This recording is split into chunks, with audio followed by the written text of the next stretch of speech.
Hi hello ನಮಸ್ಕಾರ ಎಲ್ರಿಗೂ welcome back to my channel. ಇವತ್ತು ಏನು ಹೇಳ್ತಾ ಇದ್ದೀನಿ ಅಂದರೆ ಕ್ಯಾಬೇಜ್ ಎಲೆಕೋಸಿನ ಪಲ್ಯ ಸುಲಭವಾಗಿ ಹೇಗೆ ಮಾಡೋದು ಅಂತ ಹೇಳ್ತಾ ಇದ್ದೀನಿ. ಒಂದು ಕಡಾಯಿಗೆ ಎಣ್ಣೆ ಹಾಕ್ಕೊಂಡು ಸಾಸಿವೆ, ಜೀರಿಗೆ, ಮೆಣಸಿನ್ಕಾಯಿ, ಕರಿಬೇವು ಹಾಕ್ಕೊಂಡು ಈರುಳ್ಳಿ ಹಾಕ್ಕೊಂಡು ಉದ್ದಕ್ಕೆ ಹೆಚ್ಕೊಂಡಿರೋಂಥ ಈರುಳ್ಳಿನ ಹಾಕ್ಕೊಂಡು ಅದು ಸ್ವಲ್ಪ ಬಾಡೋವರೆಗೂ ಫ್ರೈ ಮಾಡ್ತಾ ಇರಬೇಕು.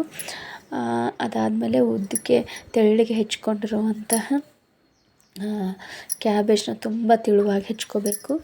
ಆ ಥರ ಕ್ಯಾಬೇಜ್ನ ಇಲ್ಲಿ ತೋರಿಸ್ತಾ ಇದ್ದೀನಲ್ಲ, ಉದ್ದಕ್ಕೆ ನ್ಯೂಡಲ್ಸ್ ಥರ ಆ ಥರ ಹೆಚ್ಕೊಂಡಿರೋ ಕ್ಯಾಬೇಜ್ನ ಎಣ್ಣೆಯಲ್ಲಿ ಈರುಳ್ಳಿ ಅದೆಲ್ಲ ಹಾಕಿರ್ತಲ್ಲ ಆ ಕಡಾಯಿಯಲ್ಲಿ ಹಾಕ್ಕೊಂಡು ಸ್ವಲ್ಪ ಫ್ರೈ ಮಾಡ್ಕೋಬೇಕು. ಆಮೇಲೆ ಅದಕ್ಕೆ ಒಂದು ಚಿಟಿಕೆ ಅರಿಶಿನ ಹಾಗೂ ಉಪ್ಪನ್ನು ಸೇರಿಸ್ಕೋಬೇಕು. ಅದನ್ನು ನೀಟಾಗಿ ಕಲಿಸ್ಬೇಕು.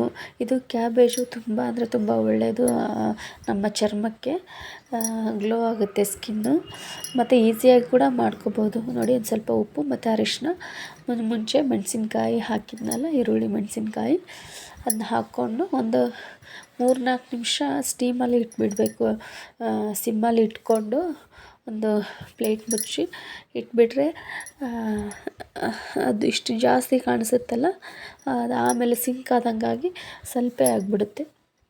ಈ ಹಸಿ ವಾಸನೆ ಎಲ್ಲ ಬರೋ ತನಕ ಹುರ್ಕೊಂಡು ಈ ಥರ ಲಿಡ್ ಮುಚ್ಚಿಬಿಟ್ರೆ ಆ ಸ್ಟೀಮಲ್ಲಿ ಬೇಯ್ಕೊಂಡು ಬಿಡುತ್ತೆ. ಈಗ ನೋಡಿ ರೆಡಿ ಆಯಿತು. ಮೇಲೆ ಸ್ವಲ್ಪ ಕೊತ್ತಂಬರಿ ಉದುರಿಸ್ಬಿಟ್ರೆ ಆಯಿತು. ಇದು ಕಡಿಮೆ ಇಂಗ್ರೀಡಿಯೆಂಟ್ಸಲ್ಲಿ ಮಾಡ್ಬೋದು. ಮನೇಲಿ ಏನೋ ಸ್ವಲ್ಪ ರೇಷನ್ ಖಾಲಿ ಆಗಿದೆ ಅಂತಂದರೆ ಒಂಚೂರು ಉಪ್ಪು, ಮೆಣಸಿನ್ಕಾಯಿ, ಈ ಥರ ಇವನ್ ಬೆಳ್ಳುಳ್ಳಿ ಕೂಡ ಹಾಕ್ಕೊಂಡು ಮಾಡ್ಕೊಳ್ತಾರೆ. ಚೆನ್ನಾಗಾಗುತ್ತೆ ಚಪಾತಿ ಜೊತೆ.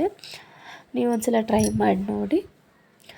ನನ್ನ ಚಾನಲ್ನ ನೋಡಿ ಸಪೋರ್ಟ್ ಮಾಡಿ, ಸಬ್ಸ್ಕ್ರೈಬ್ ಮಾಡಿ. ನಿಮ್ಮ ಸಪೋರ್ಟು ನನಗೆ ತುಂಬ ಇಂಪಾರ್ಟೆಂಟು. ತುಂಬ ಈಸಿಯಾಗಿ ಮಾಡ್ಕೋಬೋದು ಇದನ್ನು. ನಾನು ಚಪಾತಿ ಜೊತೆ ಮಾಡಿದ್ದೆ. ನೀವು ಒಂದ್ಸಲ ಟ್ರೈ ಮಾಡಿ. Thank you.